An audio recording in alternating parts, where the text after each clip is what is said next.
Allez, aujourd'hui, on plonge dans un outil d'analyse qui est aussi simple à regarder qu'il est puissant dans ses résultats. L'arbre à problème. C'est une méthode juste géniale pour mettre de l'ordre dans une situation complexe et pour vraiment, vraiment comprendre de quoi il retourne. On a tous connu ce moment, cette sensation-là. On est face à une montagne de difficultés. Tout est lié et on se sent complètement paralysé. On ne sait même pas par quel bout prendre les choses. Eh bien, c'est précisément là que cet outil entre en jeu, pour nous aider à y voir plus clair. Alors, la question, c'est qu'est-ce qui rend cet outil si efficace? Avant même de commencer à dessiner la moindre branche, il faut comprendre ce qui fait sa force. Parce que croyez-moi, saisir sa logique, c'est déjà faire la moitié du chemin. L'arbre à problème, en fait, il transforme le chaos en quelque chose de structuré, d'ordonné. Le but, c'est pas juste de faire une liste de soucis en vrac, non, c'est de les organiser logiquement pour trouver les vraies racines du mal. Et surtout, c'est un outil incroyable pour qu'une équipe entière regarde dans la même direction, avec une compréhension qui est enfin partagée. Et attention, ce n'est pas juste un exercice intellectuel pour se faire plaisir. Dans le monde des projets, en particulier dans le développement, savoir maîtriser cet outil, c'est un vrai gage de sérieux. Ça montre qu'on ne balance pas les solutions au hasard, mais qu'on a fait une analyse rigoureuse en amont. C'est un atout professionnel qui fait vraiment la différence. Bon, maintenant, entrons dans le vif du sujet.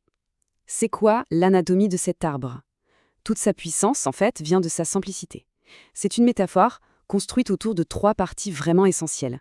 Tout, absolument tout, part de là, le tronc. Le tronc, c'est le problème central. Il doit être unique et super bien défini. C'est le cœur de l'analyse, le point de convergence de toutes les difficultés. Le choisir et le formuler comme il faut, c'est la clé de tout le reste. Logiquement, sous le tronc, qu'est-ce qu'on trouve? Les racines. Elles représentent les causes, c'est-à-dire tout ce qui nourrit, ce qui alimente le problème central. On va y trouver les causes directes, celles qu'on voit tout de suite, mais surtout, on va creuser pour trouver les causes profondes, celles qui sont à l'origine de tout. Et puis, au-dessus du tronc, il y a les branches. Les branches, ce sont les effets, les conséquences visibles, parfois même mesurables, du problème central.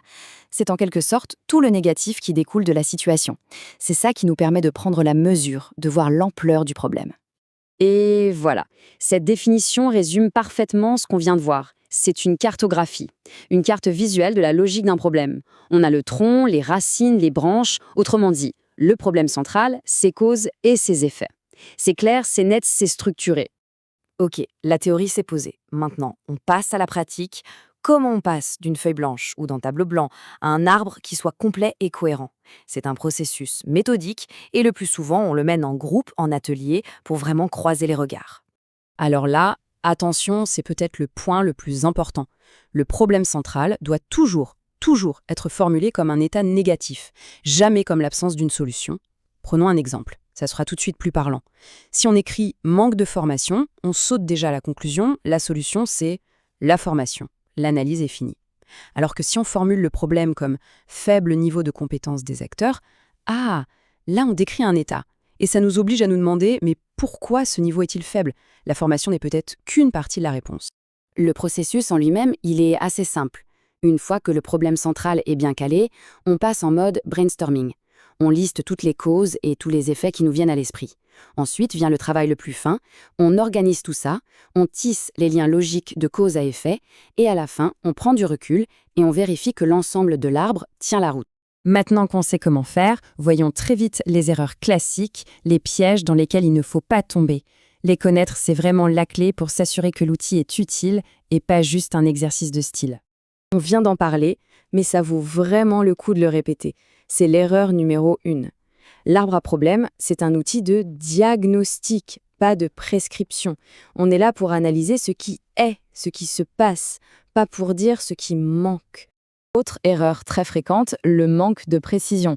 Une cause ou un problème qui est formulé de manière trop floue, ça ne permet pas d'avoir une analyse fine. Plus on est précis, plus l'analyse sera pertinente et forcément, plus les solutions qu'on trouvera après seront efficaces. Et enfin, il faut absolument résister à la tentation de rester en surface. S'arrêter aux causes immédiates, c'est un peu comme mettre un pansement sur une jambe de bois.